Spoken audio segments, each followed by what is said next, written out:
All right, so the trade I'm going to recap today is CAPR, and you may be kind of surprised to see in the title of this video that I took a loss on it because, at least as of now, when I'm recording this, it's a stock that's right near its low of the day and looking very weak, and yet somehow I managed to botch this trade and take a loss.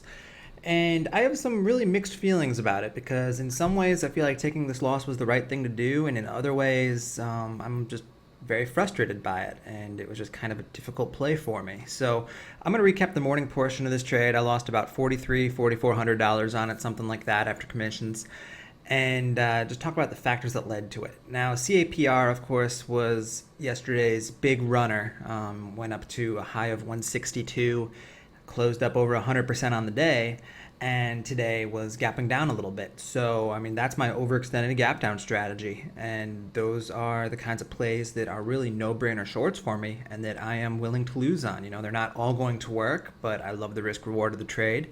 And the vast majority of the time, I feel like I'm going to end up in a good place by taking that short. Now, in my DVD, I talk about how I'm generally risking either off of previous day's high or previous closing price with overextended gap down strategy. And it's really only high a day when the stock closes near its high a day the day before, because in a situation like this with CAPR, I don't want to be risking all the way up to 162 when I'm taking my short in the 130s on the gap down. And there are some cases where the stock may be gapping down even further, and I'm shorting in the 120s and then risking up to 160. That's just way too wide of a risk. So I kind of fall into this little game of where I try to figure out what is the right risk level. And a lot of times I do settle on red-green, which unfortunately is a level that we see fake out a decent amount. So red-green is an option, which was 136. We also, of course, could play off of the previous afternoon highs, which are right in the 146, 147 area. We had this midday top at 150, so we could just pick the nice round number of 150.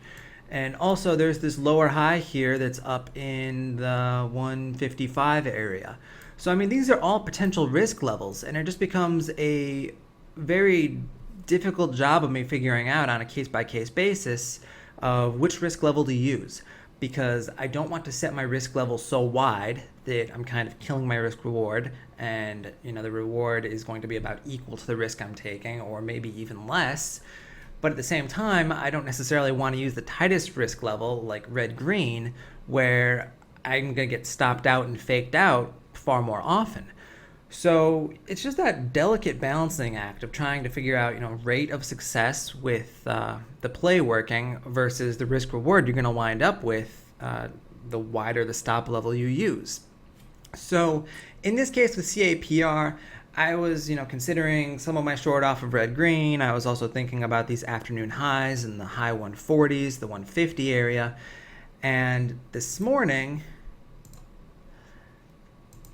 we got the gap down. It had a quick little flush down to 125. I had shorted pre-market. I had shorted some right near market open.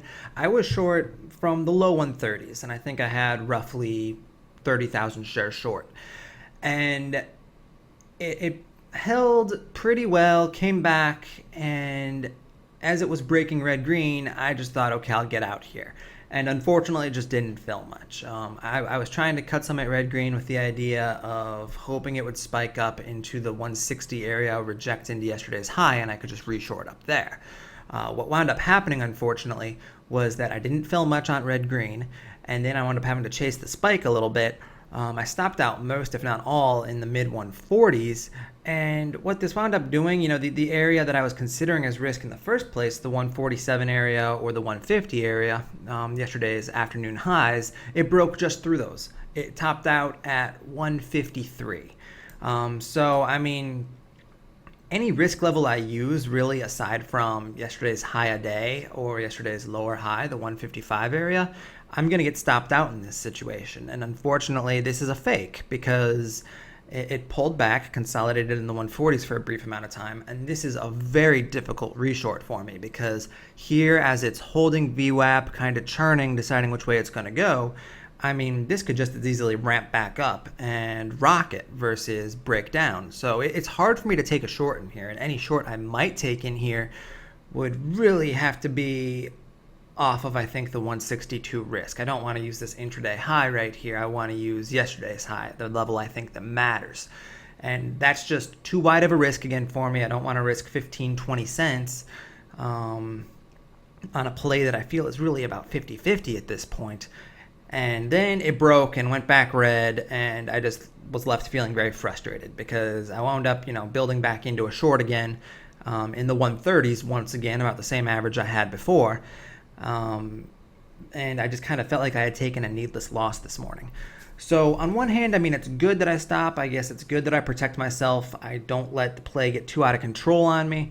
But most of my stops were a little bit higher than I would have liked. I felt like I chased a spike a little bit, and then it wound up being a fake. So, I guess I have to settle on the fact that sometimes I'm going to get faked out, and I just have to protect myself, because you think about a play like MBRX from back in June, where you have the overextended gap down strategy and it goes green, and it goes insane. It ripped like crazy, had a huge breakout. So, if I get in the habit of just holding and hoping and not stopping out on the red-green move or on an afternoon resistance break, I open myself up to the ones that don't fake out and the ones that are going to have the big rips. Then I'm really going to get caught and really get in trouble.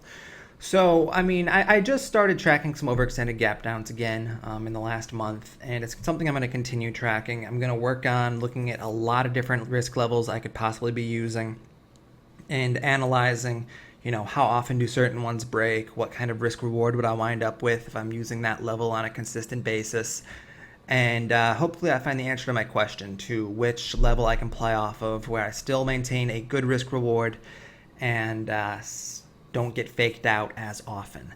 Now, I guess CAPR, I did get reshort, like I said. It is fading off now and behaving. If I covered it all right now, I'd make up my morning loss. Hopefully it continues to fade off rest of the day. Kind of feels like a dead duck now to me. So, going forward, I'm just going to try to be patient with this short, and I think things will wind up okay. But irritating morning loss, and I'm going to try to learn some lessons from it.